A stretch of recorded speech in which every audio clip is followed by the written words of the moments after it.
Shosuke Sasada, age 25, graduated from a local university full of dreams and hopes, only to find the harsh reality at his new workplace. The company is toxic company, forcing constant overtime, verbal abuse from unreasonable bosses, and endless workloads. He feels more worn down every day. His direct supervisor, Section Chief Kawakami, is especially ruthless. If Shosuke makes a mistake, he's yelled at, and if he succeeds, he's told that's only natural, in an icy tone. In the same department, Mai Sawamura, age 23, was assigned as a junior trainee. She's bright and upbeat, enduring the unfair conditions while trying her hardest to learn. Her presence has become Shosuke's only solace. One day, a major project with a big client kicked off.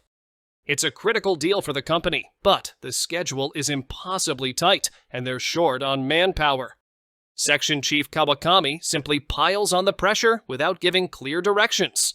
Shosuke has been going home on the last train and coming back on the first train, day after day. Meanwhile, Mai, as the newcomer on the team, lifts the tense atmosphere a bit with her cheerful nature, even though she's still swamped learning the job herself. But she's also at her limit, juggling the unfair demands while trying to master her own tasks. As the project lags and client pressure builds, Shosuke makes a mistake. Chief Kawakami yells at him on the spot, dismissing all of Shosuke's hard work. Though he apologizes immediately, Shosuke feels dangerously close to his breaking point. Late into the night, Shosuke sits at his desk. Exhausted and on the verge of collapse, he keeps working. As Mai prepares to leave, she notices him and stops. Mr. Sasada, you're still here? It's so late. What are you still doing? Oh, Mai. Sorry, I just can't finish preparing for tomorrow. If you stay this late every night, you'll burn out. Let me know if there's anything I can do. But aren't you tired yourself, Mai? You've got your own workload?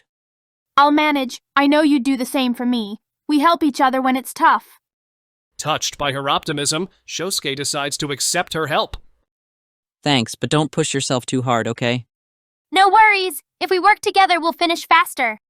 With Mai's assistance, Shosuke just manages to complete his tasks by the next morning.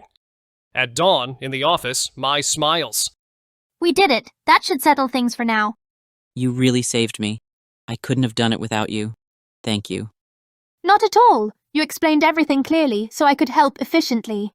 A small sense of trust blossoms between them. On the first train ride home, Shosuke reflects on how important Mai's become in his current life. I never knew how much easier things would feel if I just asked for help. Guess I really was wrong to shoulder it all alone. Once home on the first train, Shosuke closes his eyes for just a moment before having to get ready and leave again. His exhaustion is at its peak, but remembering Mai's smile fires him up to push on. As another busy day starts, Shosuke thinks back on the help Mai gave him the night before. If not for Mai, I'd still be working right now. I've got to try hard so I don't hold her back. Mai approaches as he settles into his desk. She greets him cheerfully, quietly checking on how he's doing. Morning, Mr. Sasada. Yesterday was brutal, huh? I'm so glad we finished in time. Good morning. I owe it all to you, Mai. Thanks again. Don't be silly, but your face looks a bit pale. Did you get any rest? Not really. I went home on the first train, shut my eyes for a bit, then came straight back. What about you? You stayed late helping me, so you must be exhausted too. I also took the first train home, barely slept. But I'm hanging in there. Gotta push through. Hearing this, Shosuke feels immense gratitude for her efforts. He suddenly remembers the coffee he bought for her at the convenience store on his way in. Mai here, something from the convenience store this morning, as a little thank you. Huh, for me? Thanks so much. You really didn't have to, but I appreciate it. You've helped me so much. I want to do at least this much. It's nothing, but small gestures like this feel so nice. Thank you, Mr. Sasada. Her smile replenishes Shosuke's strength. Just having her around softens the harsh atmosphere at work. With fresh admiration for Mai, he realizes she's becoming a huge part of his life. Midday comes after a hectic morning. Trying to ease his fatigue, Shosuke leans back in his chair. Mai approaches him. Mr. Sasada, any lunch plans? Hadn't really decided. Figured I'd grab something quick at the convenience store. Well, if you're up for it, how about we go together? I heard there's a new cafe nearby. I'm curious. A cafe, huh? Sounds good. Haven't had time to eat out recently, so let's check it out. Shosuke is pleasantly surprised by her suggestion. Together, they head out of the office and walk to the new cafe. The cafe is simple, tranquil, with soft jazz playing. Mai picks a seat, and they each order a sandwich and coffee. Great vibe here, huh?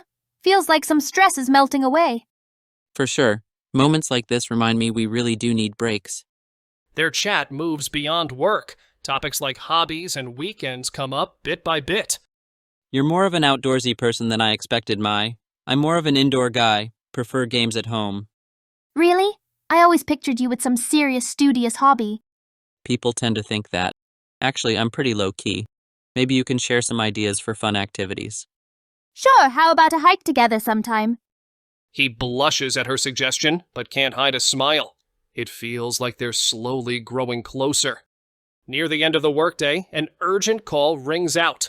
Fear rattles the entire team. Everyone looks anxious. Sasada, you were the last to check this, right? How did you screw this up? Wait, no, I checked thoroughly. I swear I did. Don't give me excuses. Your screw-up triggered a massive complaint against the company. You'd better be ready to face the consequences. His angry shouts echo across the office. Shosuke slumps, unable to respond. Observing the scene, Mai stands up and addresses the chief calmly. Chief, please hold on. Is this mistake really Mr. Sasada's fault? Huh? What are you saying, Sawamura? The original data for these documents came from you, right, Chief? Let me check something. Mai investigates methodically. Within minutes, she discovers the original data itself was out of date. Chief, that old data you used caused the numbers to be off, which led to this mistake. Her revelation shows that Kawakami used the wrong data. Silence blankets the office as everyone glares at him. He clicks his tongue, says nothing more, then stomps off, offering no apology. Mr. Sasada, see? The real cause wasn't you at all. Mai, thank you. Really. I'd never have figured that out alone. We help each other when things get tough, right? And Mr. Sasada, you should have more faith in yourself. Shosuke feels deep gratitude for Mai's calm analysis and kindness. Another bond forms in his heart. The fiasco and complaint reach the company president. He orders an immediate investigation into all details: why it happened, how, and who was involved. A meeting convenes in the conference room, Kawakami included. They delve into client communication and how the documents were prepped. So tell me, why did this situation occur? Well, the frontline checks weren't thorough enough.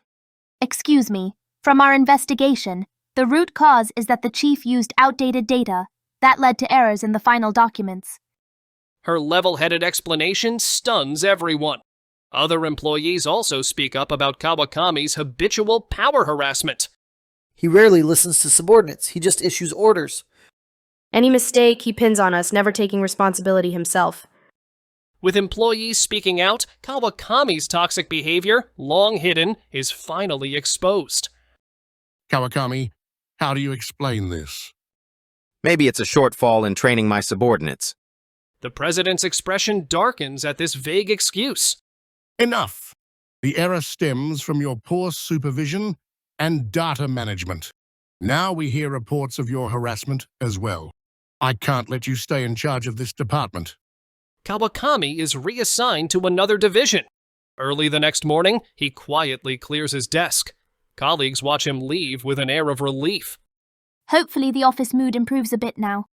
Yeah, thanks to you, Mai, we managed to get through it. Hey, you kept going to the end too. I'm just happy we pulled through together. Without Kawakami, a calmer atmosphere settles in. Gradually, employees' smiles return. After work that day, Mai calls out to Shosuke. Mr. Sasada, want to grab a drink on the way home? Sort of a good job celebration. Yes, let's. We've earned a little break after all that stress. They head to a nearby izakaya, sharing stories of their struggles. Supporting each other through tough times has deepened their bond, inching towards something special. Being around Mai just makes everything feel lighter. Part of me wants to stay close to her. But is that selfish? A new emotion stirs in his heart, unlike anything before. Freed from the old boss's tyranny, the office is more pleasant. Everyone's forging ahead on new projects with a renewed sense of positivity. During this time, Shosuke and Mai grow even closer. The next big project succeeds, and the team holds a small party. Amid the lighthearted banter, some co-workers jokingly tease Shosuke and Mai. You two, Sasada and Mai, are totally in sync, like a perfect duo. Right? I feel safer with both of them around. Friendly laughter ensues as Mai blushes slightly, smiling. Shosuke feels more determined than ever. After the celebration ends, the two walk to the station together. Under the quiet evening sky, Shosuke searches for the moment to share what's in his heart. Mai, thank you for today and for everything, really. Same here. I got this far because of you, Mr. Sasada. Thank you. Everyone teased us earlier, but it made me kinda happy. Huh? Why's that? Shosuke exhales deeply and faces Mai with earnest eyes. Because when I'm around you, I feel something special. You're irreplaceable to me. Mr. Sasada, does that mean... She looks momentarily startled, then a gentle smile spreads across her face. I feel the same. Whenever I'm with you, I'm calmer, like we can tackle anything. Under the quiet night breeze, they trade smiles, acknowledging each other's feelings. Before parting at the station, Mai gives him a small wave. Let's keep looking out for each other, Mr. Sasada. Absolutely. Let's keep moving forward together. The streetlights shining behind them hint at a bright future yet to unfold. Without their ex-boss's oppressive presence, Shosuke and Mai take their next steps, supporting each other's growth. Their story is only just beginning.